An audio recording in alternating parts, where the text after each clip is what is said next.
हो चालेल. हां, चालतंय, चालतंय. मी मेसेज करते. हां, हां. बरं, बरं. चालेल, चालेल. हां. हो, हो. चालेल, चालेल. ओके. हां, चालेल, चालेल.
ओके, सुरुवात करूया आपण.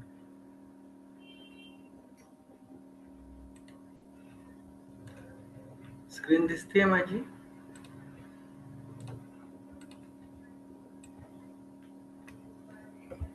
आवाज येतो का ऐकायला माझा?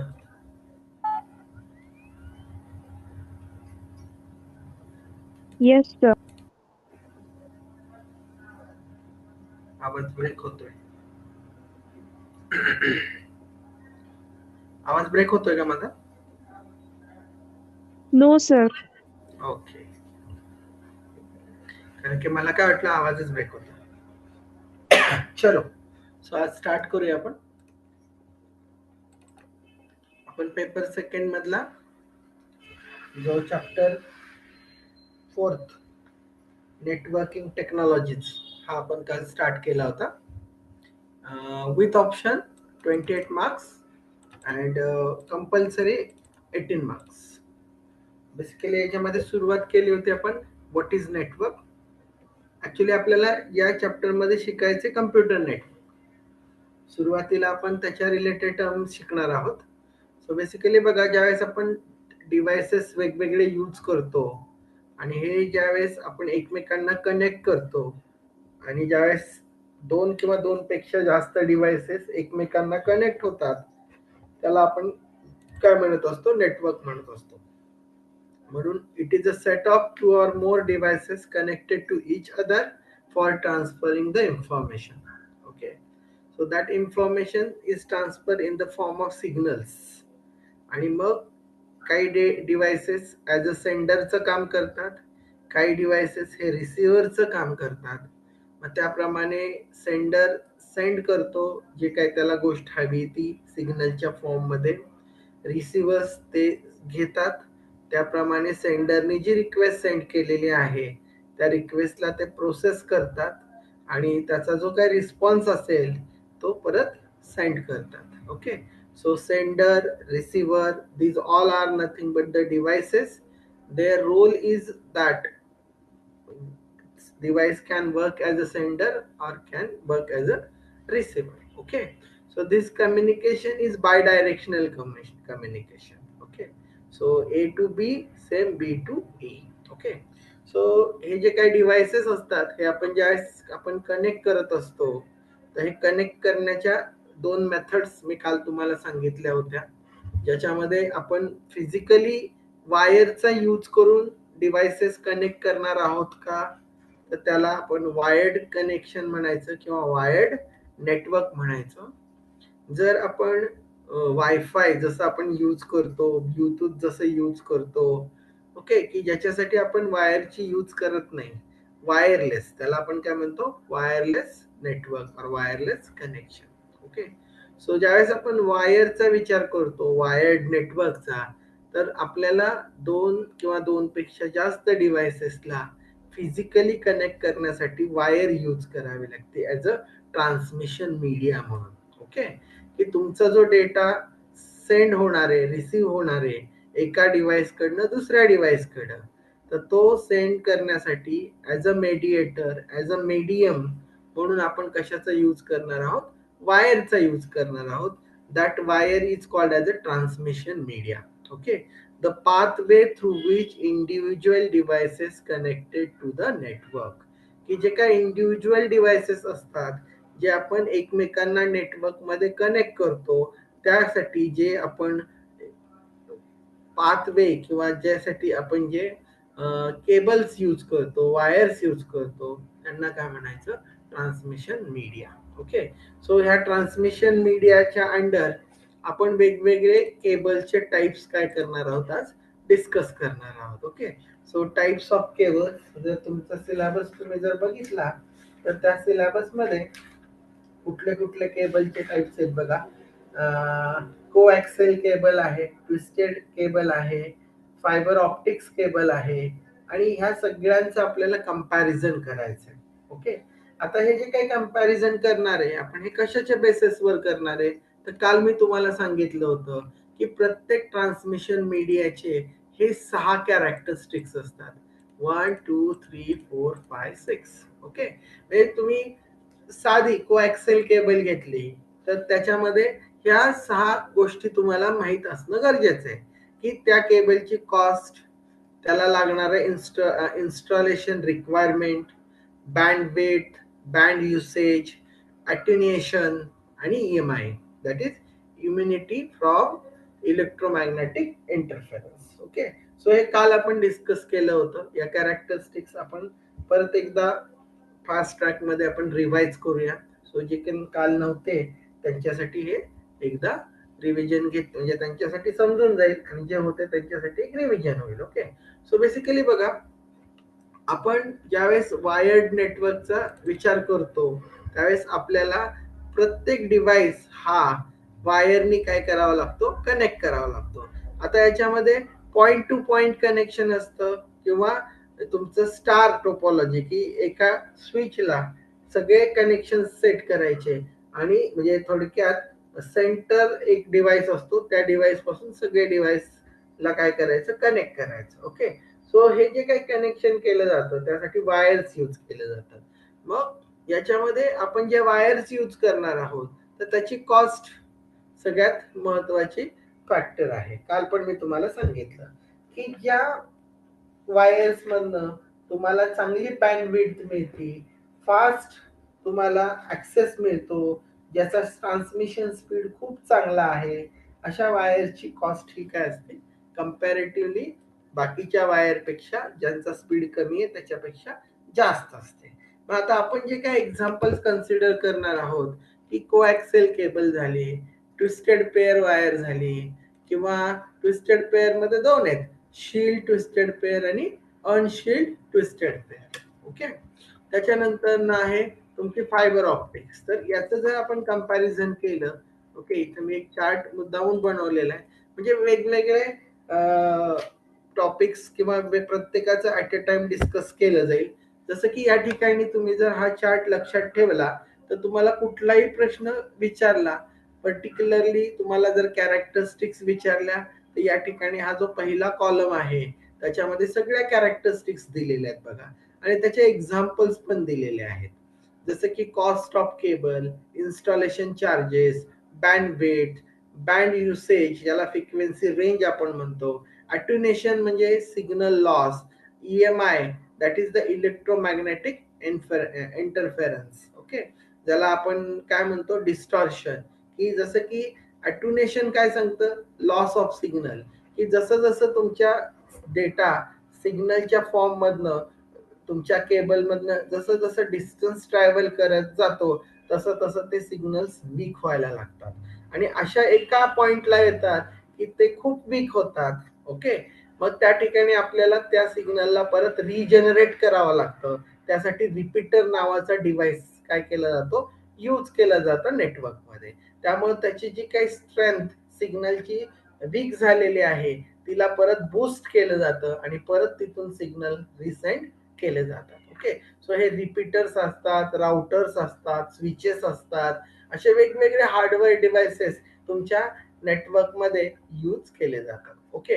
आता हे अट्युनेशन जे होतं ते कशामुळे होतं तर त्याच्याबद्दल आपण डिस्कस केलं होतं की ज्या पद्धतीने तुमचा data cable through distance travel करत जातो, जेवढं जास्त डिस्टन्स तो ट्रॅव्हल करल तेवढाच त्या केबलचा जो काही मटेरियल आहे ते स्वतः त्याला काय करत असतं, ऍब्सॉर्ब करत असतं सिग्नल्सला.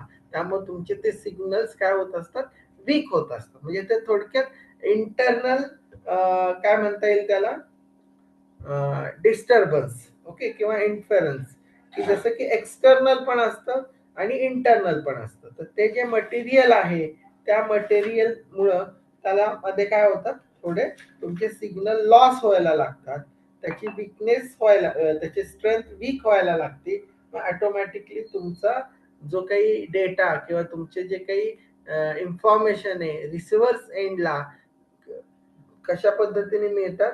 तर तुम्हाला मगाशी मी जी सुरुवात केली होती की माझा आवाज ब्रेक होतोय का, ब्रेक होतोय का याचा अर्थ काय, शार्पली किंवा कंटिन्युअसली तुम्हाला ऐकायला मिळत नाहीये, मध्येच कट होतोय, एखादा शब्द थोडा ऐकू येतोय मधनच गायब होतोय. म्हणजे थोडक्यात तिथं तुमचे सिग्नल काय झाले, वीक झाले. आता मी इथून बोलतोय, बोलल्यानंतर ना तुमच्यापर्यंत येण्यासाठी माझा जो काही डेटा आहे हा इंटरनेट थ्रू काय होतोय तुमच्याकडे. म्हणजे थोडक्यात इंटरनेट हे एक प्रकारचं नेटवर्क आहे. वायरलेट लॅन मॅन वॅन त्यातलं हे कसं आहे, मॅन. ओके. जसं की आपण एकाच सिटीमध्ये आहोत म्हणून मी मॅन बोललो. Actually internet is an example of वॅन. त्याच्याबद्दल पण पुढे आपण कम्प्युटर नेटवर्क मध्ये शिकणार आहोत. ओके. सो जर माझ्याकडचा डेटा म्हणजे मी जे काय बोलतोय किंवा मी जे काय तुम्हाला प्रेझेंट करतोय हे जर तुमच्याकडे खूप लांब डिस्टन्सनी ट्रॅव्हल करून येणार असेल तर ते सिग्नल्स काय होतात, वीक होतात. आणि ज्या पद्धतीने सुरुवातीला त्याची स्ट्रेंथ असते ती स्ट्रेंथ जसं जसं डिस्टन्स ते ट्रॅव्हल करत जातात तसं तसं ते वीक व्हायला लागतात आणि एका सर्टन लेवलला ते खूप वीक होतात. ओके. तर हे जे वीक होण्याचं प्रमाण आहे हे मेजर करण्याचं जे युनिट आहे किंवा हे जे ज्यात मेजर केलं जातं त्याला काय म्हटलं जातं, काल मी शिकवलेलं आहे तुम्हाला, अट्युनेशन. ATTENUATION, attenuation. Okay, so attenuation is the measure of how much signal get weakened as it travel through the medium. की मीडियम मधनं ट्रॅव्हल होत असताना ते कशा पद्धतीने किंवा कुठल्या अप टू सर्टन डिस्टन्स ते काय होत असतात, वीक व्हायला लागतात. ओके. सो बेसिकली सिग्नल ज्यावेळेस मीडियम मध्ये पास होत असतात त्यावेळेस तुमचं जे काही मटेरियल त्या मीडियम साठी वापरलेलं आहे ते सिग्नल काय करत असतं, ऍब्सॉर्ब करत असतं आणि त्याच्यामुळे ते सिग्नल काय होतात, वीक होतात. ओके.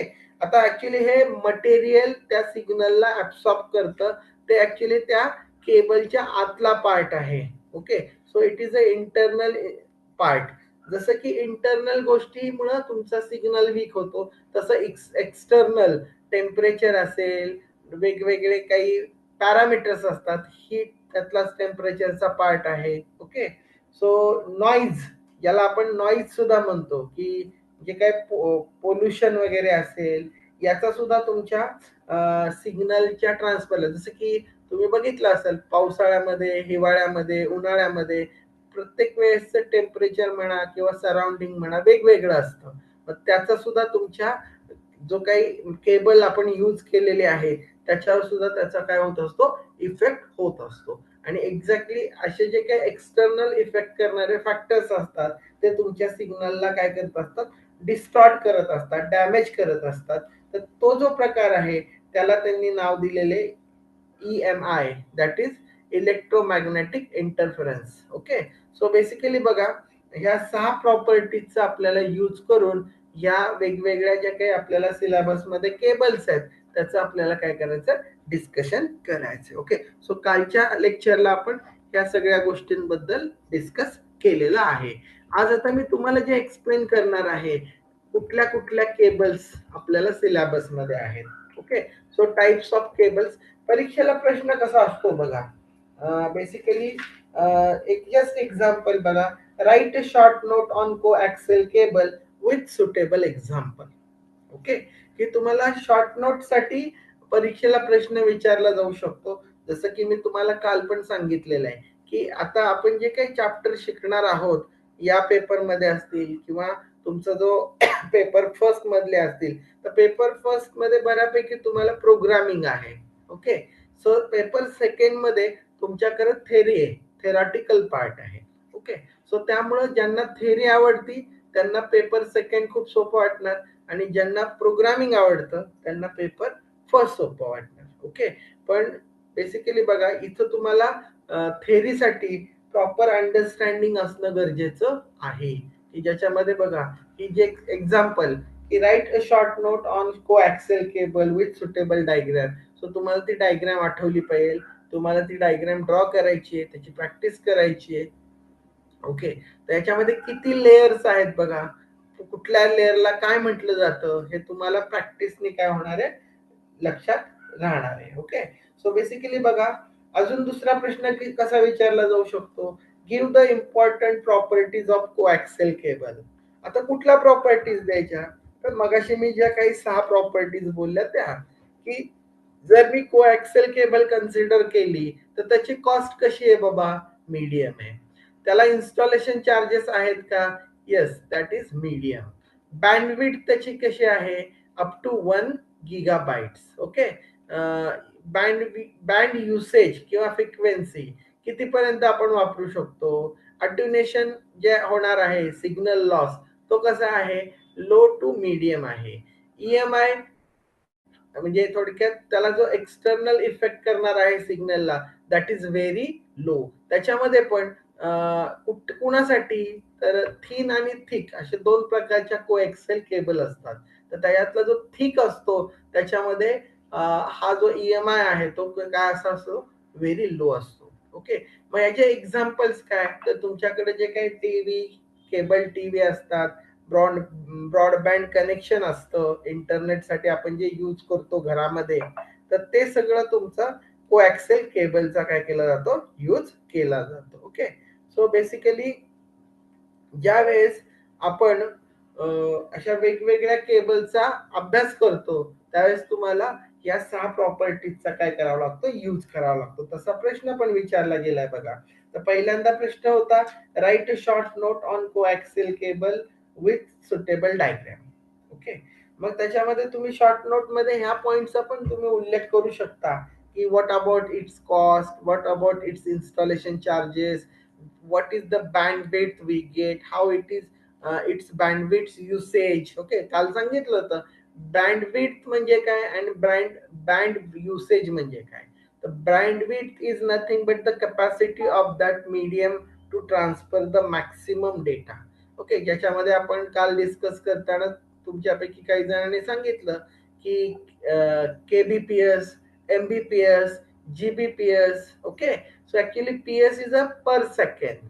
ओके, जसं की मी काल एक्झाम्पल पण सांगताना सांगितलं होतं की आपण एखादी गाडी घेतली तर त्याच्यामध्ये आपण त्याचं मायलेज फाइंड आउट करतो. म्हणजे काय करतो की 1 लिटरमध्ये ती गाडी किती डिस्टन्स ट्रॅव्हल करते. ओके, त्याप्रमाणे मायलेज हे कसं असतं, पर लिटर असतं. तसं इथं तुमचा जो स्पीड आहे केबलचा तो कसा असतो, पर सेकंड असतो, की पर सेकंड किती number of bytes data transfer केला जातो.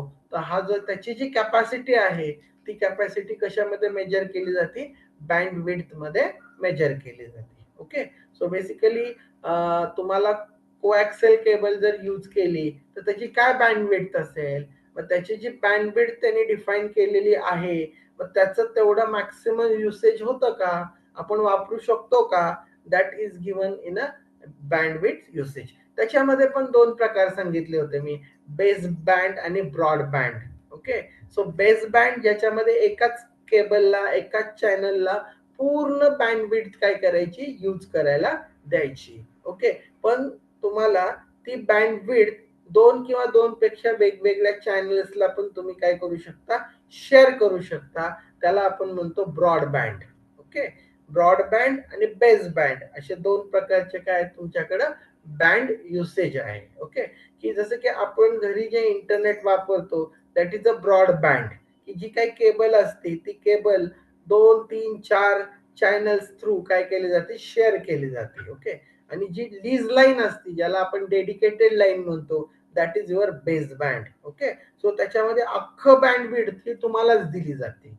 ओके, ती बँडविड्थ कुणामध्ये शेअर केली जात नाही. तर त्या केसमध्ये तुमची जी काही कॉस्ट असणार आहे, इन्स्टॉलेशन कॉस्ट, ती सगळ्यात जास्त असणार आहे. ओके, कारण का तुमच्यासाठी सेपरेट स्पेशल केबल काय केली जाते तिथं वापरली जाते. त्याप्रमाणे ऑटोमॅटिकली सगळे जे चार्जेस आहेत त्या एका सिंगल कनेक्शन ज्याचं आहे त्याला काय करावं लागतं, पे करावं लागतं. कारण का तुम्हाला त्यात कुठलंही शेअरिंग नसतं, त्यामुळे तुम्हाला मिळणारा स्पीड ऑटोमॅटिकली चांगला असतो, फास्ट असतं. आणि मगाशीच सांगितलं, जे नेटवर्क खूप फास्ट असतं तिथं आपल्याला जास्त कॉस्ट काय करावी लागते, पे करावी लागते. Okay, so basically bandwidth, band usage, attenuation, EMI हे त्याच्या प्रॉपर्टीज आहेत. ह्या प्रॉपर्टीज सगळ्या तुम्हाला लक्षात ठेवण्यासाठी हा एक टेबल मी केलेला आहे.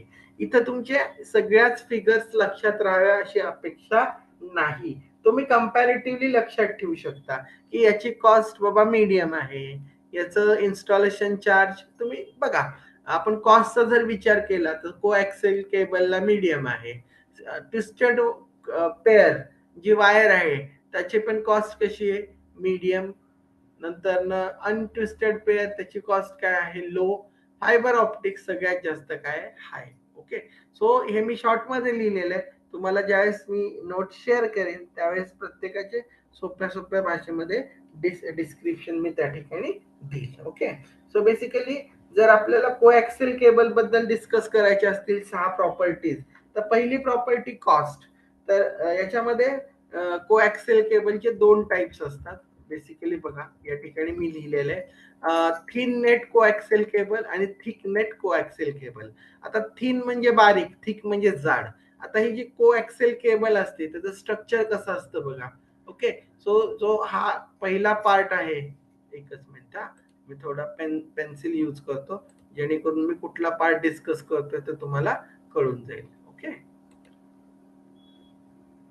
किंवा हायलायटर नको, हायलायटरने सगळं खराब होऊन जाईल.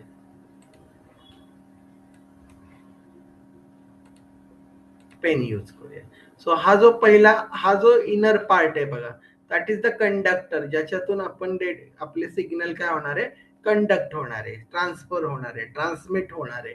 तर त्या कंडक्टरला कव्हर, इन्सुलेटर. आता कंडक्टर आणि इन्सुलेटर हे शब्द तुम्हाला नवीन आहेत का जुने आहेत, सांगा बरं. दोघांमधला फरक माहितीये का तुम्हाला? What do you mean by conductor and what do you mean by insulator? Yes, असे सबस्टन्स जे इलेक्ट्रिसिटी पास करू देतात त्यांना कंडक्टर्स म्हणतात आणि जे इलेक्ट्रिसिटी करत नाही त्यांना इन्सुलेटर्स बोलतात. करेक्ट. सेम कंडिशन आहे, सेम सिच्युएशन आहे इथं सुद्धा, की ज्यावेळेस तुम्ही कोॲक्सियल केबल, कुठलीही केबल असू द्या, या ठिकाणी सुद्धा बघा कंडक्टर आहे, इन्सुलेटर आहे. ओके, जसं की आपल्या घरामध्ये वायर असते बघा, असे ट्विस्ट केलेले असते, एकमेकांना गुंडाळलेले असते बघा. तर त्याला ट्विस्टेड का म्हटलेले, तर 2 किंवा 2 पेक्षा जास्त वायर आपण एकमेकांना अशा क्रॉस करून काय केलेले असतं, त्याचं पेअर बनवलेले असतात. आता पेअर म्हटलं की 2 येणार आहे, ट्विस्टेड पेअर. तर इथं 2-2च्या केबलच्या पेअर्स दाखवलेले आहेत आणि कॉपर वायर दाखवली आहे बघा. तर ही जी कॉपर वायर आहे त्याला कंडक्टर म्हणायचं. आणि हे जे इन्सुलेटर आहे, हे इन्सुलेटर म्हणजे तुमचं प्लास्टिक किंवा रबर, डिपेंड्स. आपल्याकडे बऱ्यापैकी काय वापरलं जातं, प्लास्टिक वापरलं जातं. ओके, सो प्लास्टिक, रबर हे सगळे तुमचे कोण आहेत, इन्सुलेटर आहेत. ओके, आणि ज्याच्यातून सिग्नल किंवा त्याच्यातून करंट फ्लो होत नाही. फ्लो कुणातून होतो, कंडक्टर मधून. नावात येतं कंडक्ट करणारा, कंडक्टर. ओके, सो त्याप्रमाणे या ठिकाणी इनर कंडक्टर, त्याला बाकीपासून प्रोटेक्ट करण्यासाठी इन्सुलेटर. आता त्याच्यानंतर त्याला अजून एक कव्हर असतो, आउटर कंडक्टर शील्ड, जी मेश पासून बनलेली असते, जाडी असते. ऍक्च्युली ही कॉपरची असते किंवा अल्युमिनियमची असते. त्याला परत प्रोटेक्ट करण्यासाठी इन्सुलेटर असतं. आणि त्याच्यानंतर त्याला सगळ्या केबलला प्रोटेक्ट करण्यासाठी प्लास्टिक कव्हर असतो. ओके, आता बेसिकली बघा या ठिकाणी कॉमन ऍक्सेल वापरला जातो, म्हणून को ऍक्सेल. को म्हणजे कॉमन. 2 इथं कंडक्टर आहे, एक इनर कंडक्टर आहे आणि एक आउटर कंडक्टर आहे. So both conductors carry the same common axle. आणि पण ह्या 2 कंडक्टर ज्या आहेत त्याच्यामध्ये क्रॉस कनेक्शन होऊ नये किंवा जसं की याला डिस्टर्बन्स होऊ नये, तर दोघांमध्ये प्रॉपर डिस्टन्स राहावं म्हणून हा इन्सुलेटर वापरलेला आहे. तर सेम जे काही EMI असणार आहे म्हणजे एक्सटर्नल त्याच्यावर जे काही प्रॉब्लेम्स आहेत ते सॉल्व्ह करण्या म्हणजे त्याला प्रोटेक्ट करण्यासाठी प्लास्टिक कव्हर पण वापरलेलं आहे आणि त्याच्या आतमध्ये इन्सुलेटर सुद्धा काय केलेलं आहे, वापरलेला आहे. जेणेकरून तुमचा जो काही EMI जी शेवटची प्रॉपर्टी आहे ती मॅक्सिमम कशी लो ठेवता येईल त्याच्यासाठीचा हा प्रयत्न आहे. ओके, सो बेसिकली ही डायग्राम प्रॉपर समजून घ्या, लक्षात ठेवा. कंडक्टर्स कुठले कुठले आहेत, इन्सुलेटर कुठं कुठे यूज केलेले आहेत आणि प्लास्टिक कव्हरचा पर्पज काय आहे. आता याच्यामध्ये हा जो कंडक्टर असतो त्याच्या थिकनेस वरनं तो थिन आहे का थिक आहे त्याप्रमाणे तुमच्याकडे थिन कोॲक्सिल केबल आणि थिक कोॲक्सिल केबल असे दोन प्रकार त्याच्यामध्ये पडतात. ओके, सो ह्याचा जर विचार केला आपण कोॲक्सिल केबलचा, तर कोॲक्सिल केबल मध्ये जी थिन केबल असते त्याची कॉस्ट कमी असते आणि जी थिक असते त्याची कॉस्ट जास्त असते.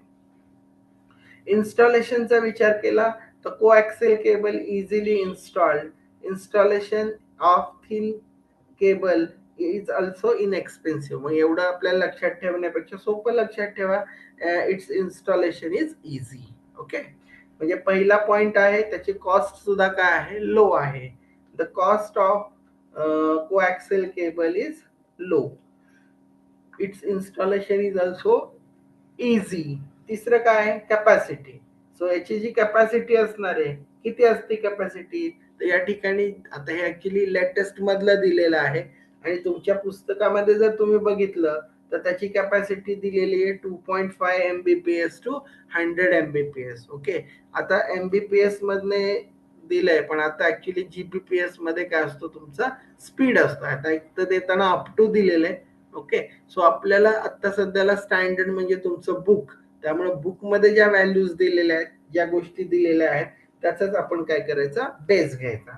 सो ज्यावेळेस तुम्ही कोॲक्सिल केबल कन्सिडर करता त्यावेळेस त्याची जी कॅपॅसिटी ज्याला आपण बँडविड्थ म्हणतो, तर ही बँडविड्थ 2.5 MBPS टू 10 MBPS एवढी आहे.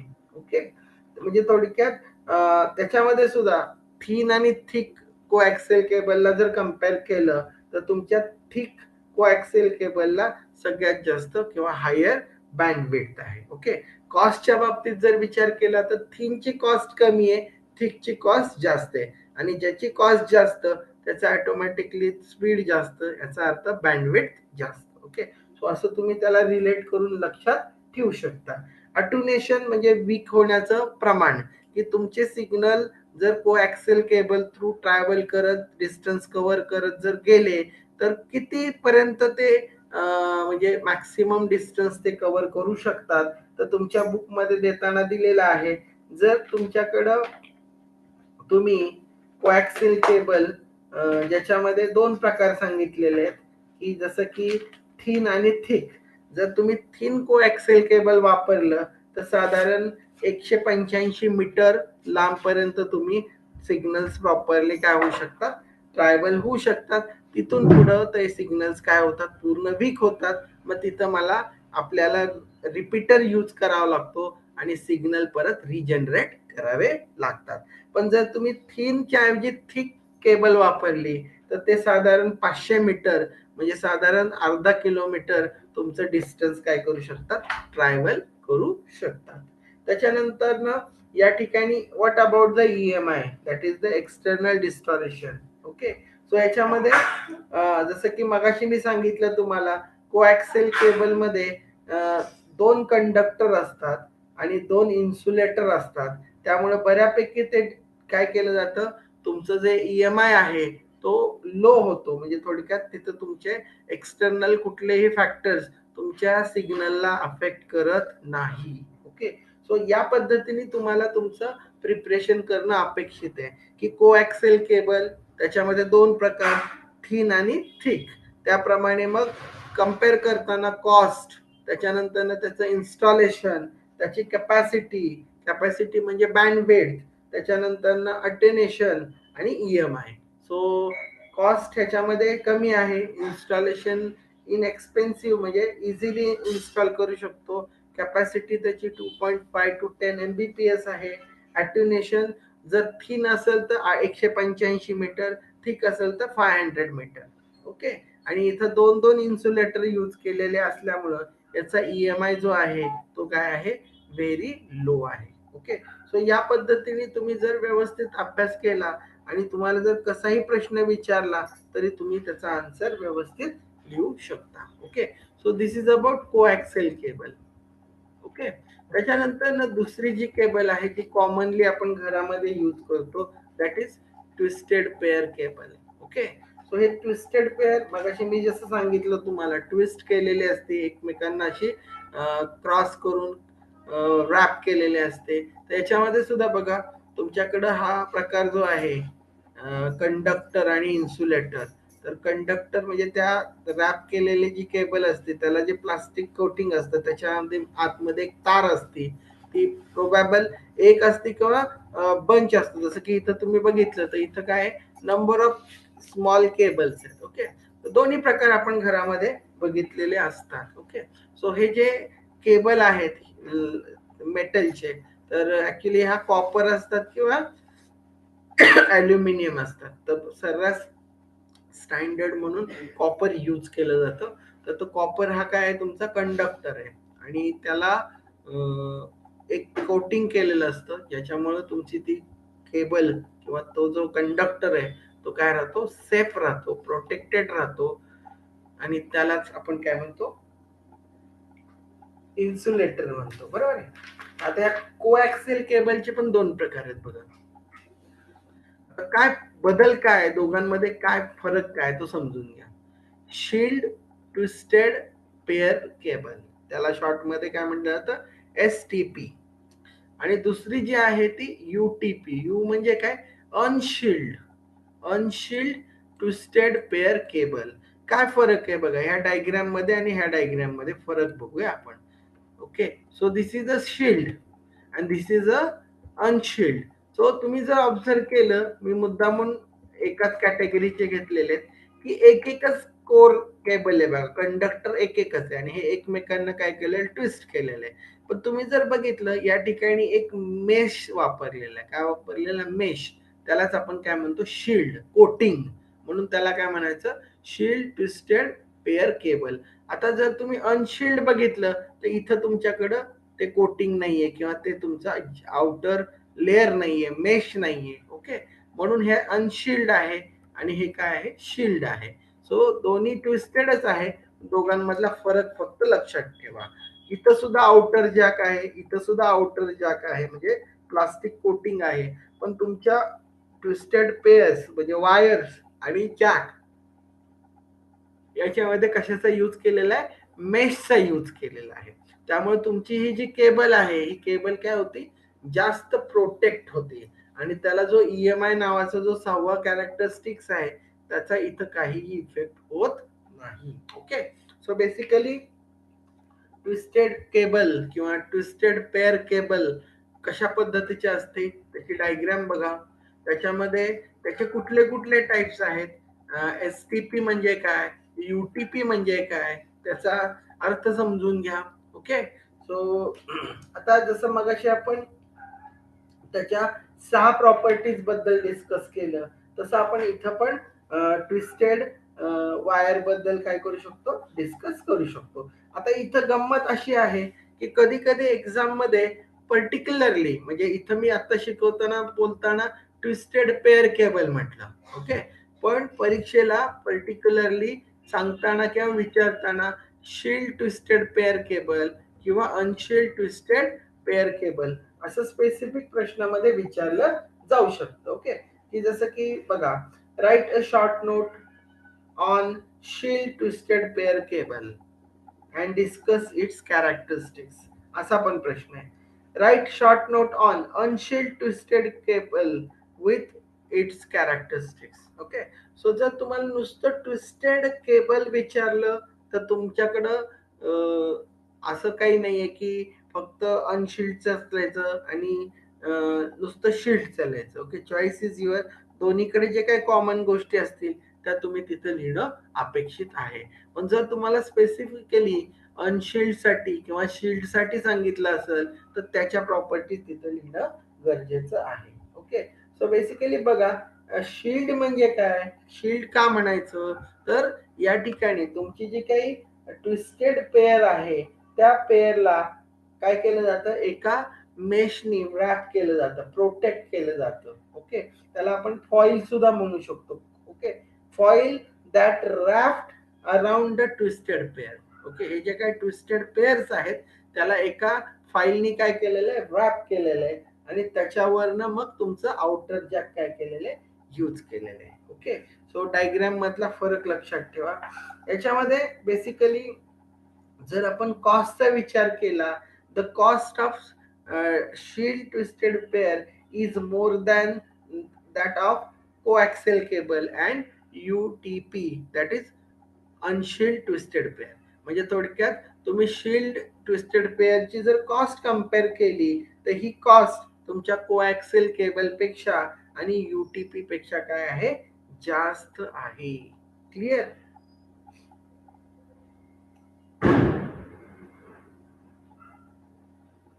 त्याच्यानंतर ना इन्स्टॉलेशन जर करायचा विचार केला तर इन्स्टॉलेशन या केबलचं करण्यासाठी तुम्हाला स्किल्ड पर्सन हायर करावा लागतो. त्यामुळे इथं दिलेलं आहे बघा, installation is required for STP. Okay, depends on type of network. कुठल्या प्रकारचं नेटवर्क तुम्हाला बनवायचं त्याच्यावरनं तुम्हाला इथं इन्स्टॉलेशन हे करावं लागतं. ओके, सो इथं तुम्हाला इन्स्टॉलेशन कॉस्ट ह्या केबलला काय असते, इन्क्लूड असते. जर मगाशी कोॲक्सियल बघितलं तर त्याच्यामध्ये इझी टू इन्स्टॉल सांगितलेलं आहे, तसं या ठिकाणी तुम्हाला कंपल्सरी इन्स्टॉलेशन हे करावं लागतं. ओके, त्याच्यानंतर व्हॉट अबाउट द कॅपॅसिटी.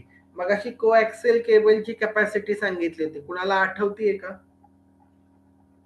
ज्याला आपण बँड विड्थ म्हटलं होतं. कोॲक्सियल केबलची कॅपॅसिटी कुणाला आठवतीये का?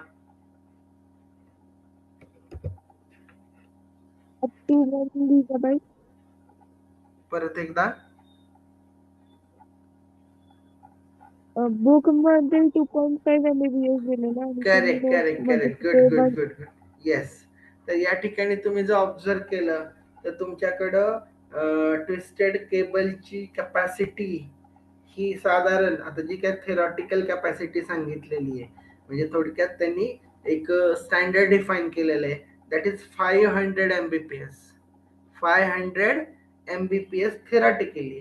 पण ज्यावेळेस आपण प्रॅक्टिकली त्याचा विचार करतो तर near about we will get 200 MBPS. Okay, so आपल्याला जास्तीत जास्त म्हणजे आता बघा 2.5 MBPS to 10 MBPS कुठे आहे आणि तुमचं 200 MBPS कुठे आहे, किती पटीने त्याच्यामध्ये फरक आहे. आणि ऑटोमॅटिकली त्यामुळे याची कॉस्ट सुद्धा काय आहे, जास्त आहे आणि तुम्हाला हे काय करावं लागतं, इन्स्टॉल करावं लागतं.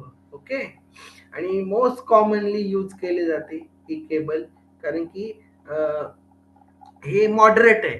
म्हणजे तुम्ही कोॲक्सियल केबल आणि ट्विस्टेड केबल आणि फायबर ऑप्टिक्सला सगळ्यात जास्त कॉस्ट पे करावी लागते आणि कोॲक्सियलला कमी कॉस्ट पे करावी लागते.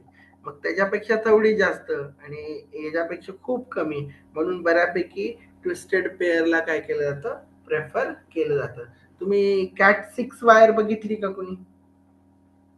तुमच्याकडे लॅन केबल असते बघा, तुम्ही लॅपटॉपला किंवा तुमच्या कम्प्युटर लॅबमध्ये कम्प्युटरला जोडलेली असते, ती ऍक्च्युली ह्या कॅटेगरीतली आहे तुमची ट्विस्टेड पेअर केबल. ओके, तो सर्रास जिथं जिथं तुमच्याकडं वायर्ड नेटवर्क असतं तिथं ही तुमची नेटवर्क साठी केबल काय केली जाते, वापरली जाते. ओके, याचं कारण काय, तर याचं असणारं बँडविड्थ, तुम्हाला याचं चांगला आउटपुट चांगलं मिळतं, स्पीड चांगला मिळतो. ओके, कॅपॅसिटी चांगली आहे आणि कंपॅरेटिव्हली फायबर ऑप्टिक्स पेक्षा याचं कॉस्ट कमी आहे. ओके, त्याच्यानंतर ना अट्युनेशन. What about the अट्युनेशन. सो याच्यामध्ये बघा, ऑल ट्विस्टेड पेअर केबल्स हा अट्युनेशन, याचं जे लेंथ आहे किंवा लिमिट आहे that is 100 metres. 100 metre limit is common for both, twisted असू दे किंवा अनशिल्ड असू द्या और शिल्ड असू द्या. तर याच्यामध्ये अटेन्युएशन याचं किती असतं, 100 मीटर नंतर तुमचे सिग्नल वीक होणार.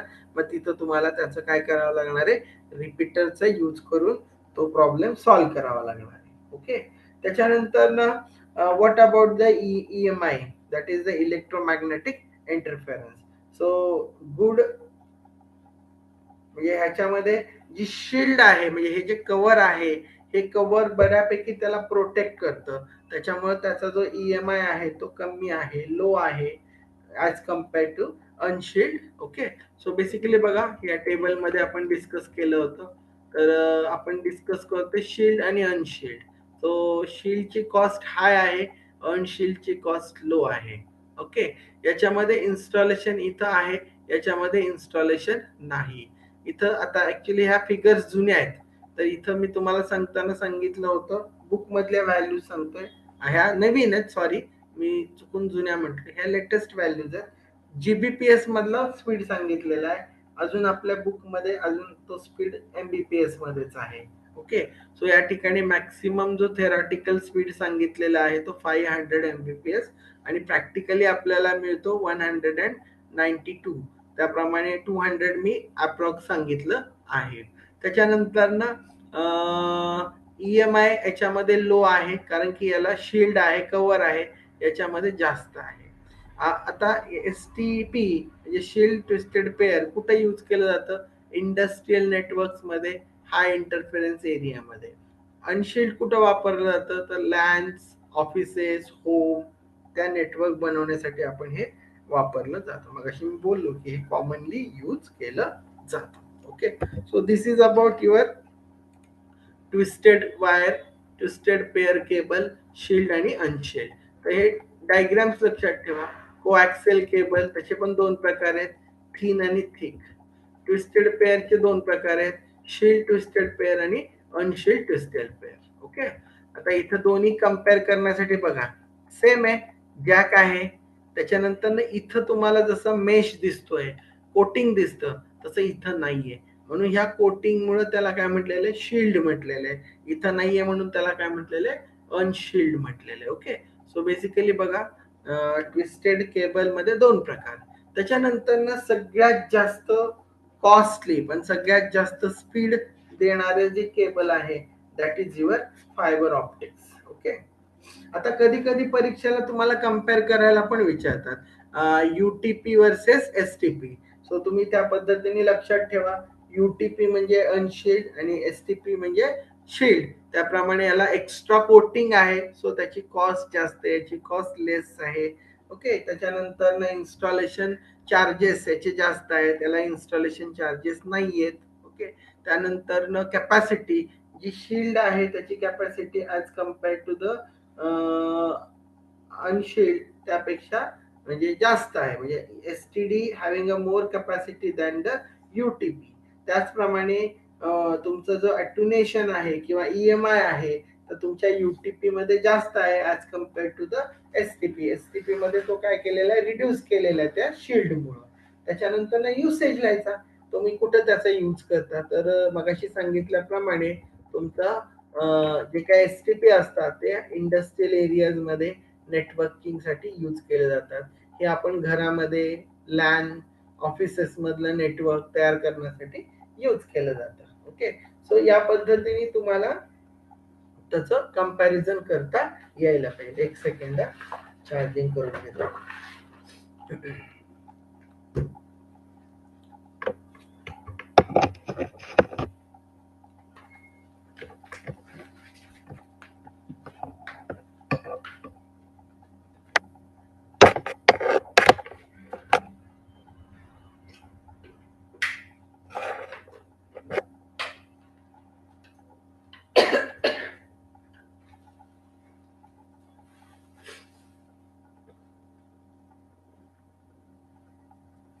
सो ही थेअरी आहे, तुम्ही ही थेअरी जरी वाचली तरी तुम्हाला समजून जाईल. फक्त टर्म्स लक्षात ठेवा, कॅरेक्टरिस्टिक्स समजून घ्या की 6 कॅरेक्टरिस्टिक्स कुठल्या कुठल्या आहेत, आणि त्याप्रमाणे मग तुम्हाला ते कम्पेअर करायचं आहे.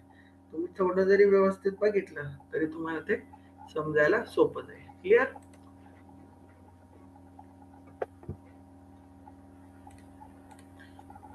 ठीक आहे ना? Yes sir. ओके. आता आपला जो फायबर ऑप्टिक्स म्हणजे जे केबलचे शेवटचा जो टाईप आहे त्या टाईप बद्दल आपण डिस्कस करूया. आता ऍक्च्युली फायबर ऑप्टिक्स ही केबल जी आहे, ऑप्टिकल फायबर्स म्हटलं जातं, काही ठिकाणी फायबर ऑप्टिक्स म्हटलं जातं. तर या ठिकाणी तुम्ही जर बघितलं त्याची डायग्रॅम कशी आहे बघा. तर या ठिकाणी हे आपले जे डोक्यावरचे बारीक केस असतात ना, तशी ही बारीक त्याच्यामध्ये ही काय असते, केबल असते. ती आपल्याला ऍक्च्युली तसं जर बघायला गेलं तर इतकी बारीक असते ना, ते डोळ्यांना पण दिसत नाही आणि ट्रान्सपरंट असते. आणि त्याच्यामध्ये तुमचे सिग्नल हे लाईट जसं आपल्याकडं चमकत असतं किंवा ब्राईट असं दाखवतात, तसं ते चमकत असतं. ओके. हे खूप डेलिकेटेड असतं. ह्याच्यासाठी खूप एक्सपर्ट आणि स्किल्ड पर्सनची गरज असते. त्याचे स्पेशल डिव्हाइसेस असतात फायबर टर्मिनेशन करण्यासाठी. एका एका पॉइंटला टर्मिनेट करायला त्यांचे कॉस्ट असतात. ओके. सो याच्यासाठी म्हणजे कम्पेअर जर करायचं झालं तर सगळ्यात कॉस्ट, त्याच्यानंतर इन्स्टॉलेशन कॉस्ट पण सगळ्यात जास्त. ओके. सो त्या पॉइंट ऑफ व्ह्यूने जर फायबर ऑप्टिक्स बद्दल डिस्कस करायला गेलो तर cost of the fibre optics cable is more than coaxial cable and twisted pair. म्हणजे आता आपण 3 कन्सिडर करायचे, कोॲक्सियल केबल, ट्विस्टेड पेअर आणि फायबर ऑप्टिक्स. तर सगळ्यात जास्त कॉस्ट कुणाची आहे? तुमच्या फायबर ऑप्टिक्सची आहे. त्याच्यानंतर कमी म्हणजे सगळ्यात कमी तुमची कोॲक्सियलची, त्याच्यानंतर थोडी जास्त तुमच्या एसटीपीची आणि सगळ्यात जास्त तुमच्या फायबर ऑप्टिक्सची. ओके. स्पीड पण तसंच आहे. कोॲक्सियल पेक्षा याचा स्पीड जास्त, याच्यापेक्षा तुमचा फायबर ऑप्टिक्सचा स्पीड जास्त. म्हणून मी एक मगाशी स्टेटमेंट केलं होतं, जेवढा जास्त स्पीड तेवढी कॉस्ट जास्त, तेवढे इन्स्टॉलेशन चार्जेस जास्त. ओके. हे जास्त असायचं कारण काय? त्याचे सिग्नल वीक व्हायचं प्रमाण कमी, जास्त डिस्टन्स ते ट्रॅव्हल केलं तरी वीक होत नाही, म्हणजे अट्युनेशन कमी. ऑटोमॅटिकली ईएमआय जो इलेक्ट्रोमॅग्नेटिक इंटरफेरन्स आहे तो सुद्धा काय असणार आहे? कमी असणार आहे. ओके. सो बेसिकली सिग्नलला डिस्टॉर्ट करण्याचं, वीक करायचं काम ह्या 2 गोष्टी करत असतात. ते जर कमी असेल तर ऑटोमॅटिकली तुम्हाला मिळणारा जो स्पीड आहे तो कसा असणार आहे? छान असणार आहे. ओके. सो कॅपॅसिटी काय आहे तुमच्या फायबर ऑप्टिक्सची? तर या ठिकाणी तुम्ही जर फायबर ऑप्टिकची कॅपॅसिटी जर मेजर केली तर आता बघा, सुरुवातीला आपण जे डिस्कस केलं होतं 2.5 MB टू 10 MBPS. त्याच्यानंतर आपण जे डिस्कस केलं होतं ते 500 MBPS कॅपॅसिटी थेरॉटिकली सांगितली होती. 155 MBPS तुम्हाला मॅक्सिमम मिळून जाते. ओके. तर याच्यामध्ये तुम्ही जर ऑब्झर्व केलं, याच्यात जीबीपीएस मध्ये म्हणजे गिगाबाइट्स पर सेकंड मध्ये तुम्हाला काय मिळत असतो? स्पीड हा मिळत असतो. ओके. तर एमबीपीएस, जीबीपीएस आणि टीबीपीएस. ओके. सो ऍक्च्युली तुमचा हा जो चार्ट आहे याच्यामध्ये हे बघा, इथं ऍक्च्युली हे आता देताना जीबीपीएस चे सगळे दिलेले आहेत, पण पहिले जे 2 तुमचे दिलेले आहेत ते सगळे बुक मधले कसे आहेत? जीबीपीएस मधलेच आहेत, सॉरी एमबीपीएस मधले आहे. आणि फायबर ऑप्टिक्स साठी काय दिलेलं आहे? It is given in GBPS. GB, MB, KB हे तुमच्या बीट, बाईट, किलोबाइट्स, गिगाबाइट्स, मेगाबाइट्स असे त्याचे युनिट्स आहेत. जसं की आपल्याकडं मिलीग्रॅम, ग्रॅम, किलो. ओके.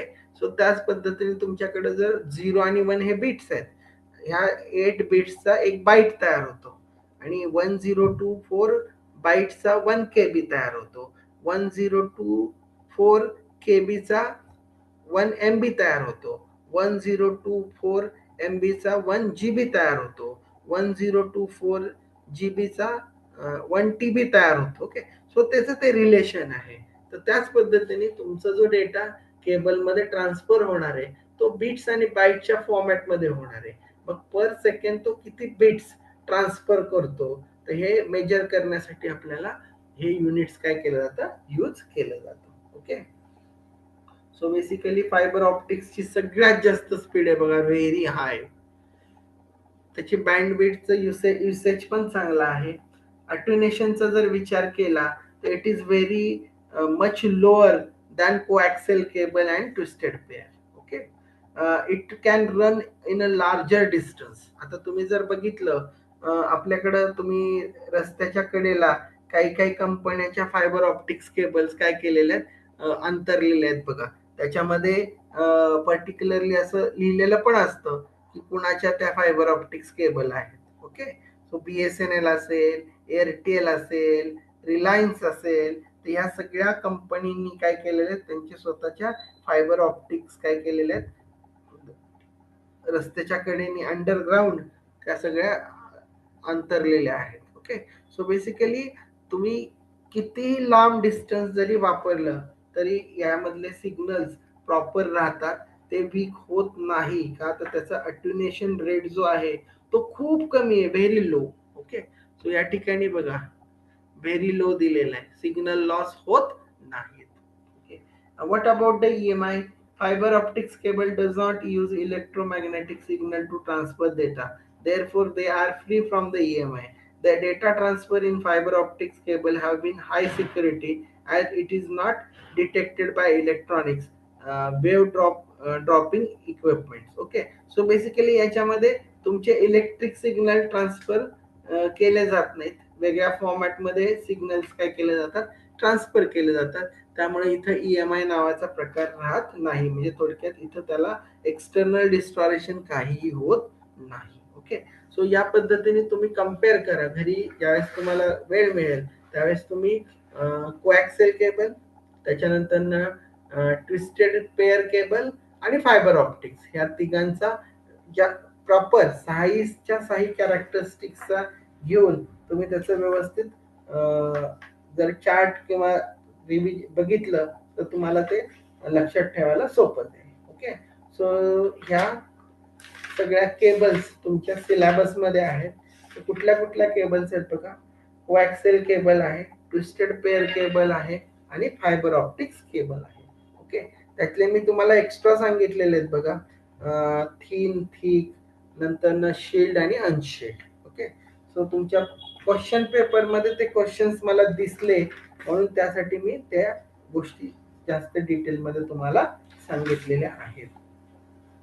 काही क्वेश्चन्स असे आहेत की ते फक्त 2 किंवा 3च कॅरेक्टरिस्टिक्स किंवा कॉस्ट, इन्स्टॉलेशन आणि कॅपॅसिटी याच्याबद्दलच तुम्ही कॅरेक्टरिस्टिक्स सांगा कोॲक्सियल केबलची, फायबर ऑप्टिक्सची. म्हणजे प्रत्येक वेळेस 6च्या 6 किंवा 5च्या 5 विचारले जातात असं पण नाही, स्पेसिफिकली विचारले जातात आणि बऱ्यापैकी सोपे सोपे विचारले झाले.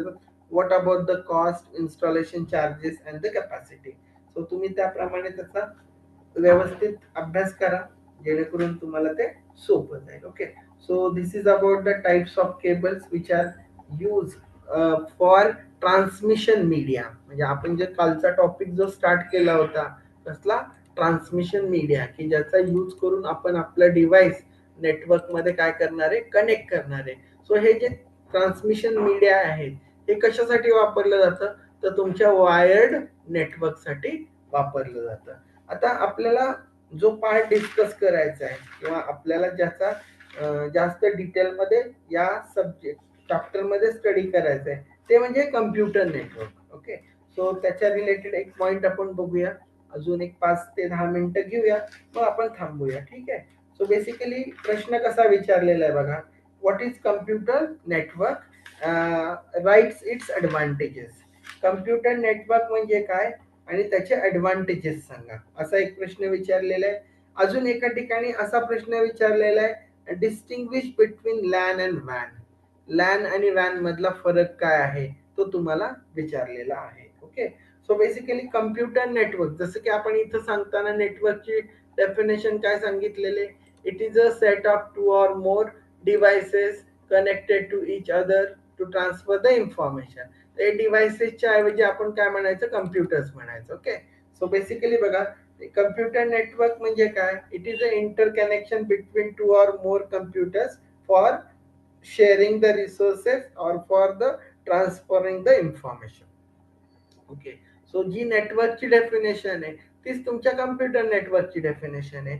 सो कम्प्युटर नेटवर्क किंवा network it is a collection, it is a set of 2 or more computers It is a collection, it is a set of two or more computers. आता इथे जे computers आहेत, they are interconnected. Why they are interconnected? Because they are going to send or they are going to receive the information.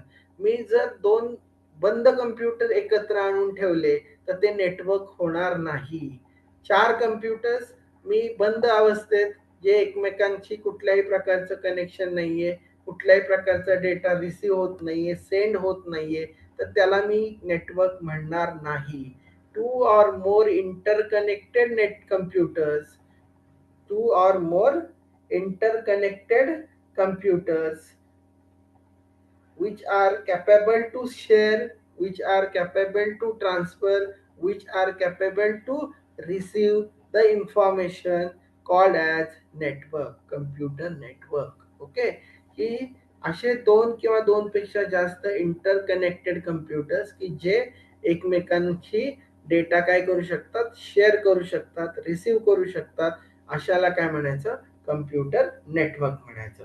हे computer network का करायचं, कशासाठी करायचं, तर याच्यामध्ये पहिलाच सगळ्यात महत्वाची गोष्ट किंवा यूज रिसोर्स शेअरिंग, की तुम्हाला रिसोर्स जर शेअर करायचे असतील तर तुम्ही कम्प्युटर नेटवर्क काय करू शकता, यूज करू शकता. की सपोज तुम्ही कन्सिडर करा की तुमच्याकडे एक लॅब आहे, म्हणजे एक नेटवर्क आहे, त्याच्यामध्ये 30 कम्प्युटर्स आहेत आणि 30 स्टुडंट्स त्या लॅबला यूज करतात. आता प्रत्येक स्टुडंटसाठी असाइनमेंट आहे, त्या असाइनमेंटची प्रिंट आउट काढायची आहे, तर प्रत्येक मशीनला मला प्रिंटर जोडावा लागणार आहे जर माझ्याकडे नेटवर्क नसेल तर. ओके, सो जर मी हे 30 कम्प्युटर एका नेटवर्क मध्ये कनेक्ट केले आणि त्या नेटवर्कला एक प्रिंटर मी जर कनेक्ट केला तर प्रत्येक मशीनला तो कम्प्युटर नेटवर्क मधला प्रिंटर काय होणार आहे, ऍक्सेसिबल होणार आहे. म्हणजे प्रत्येक जण सेम प्रिंटर काय करू शकतात, शेअर करू शकतात. म्हणून रिसोर्स शेअरिंग.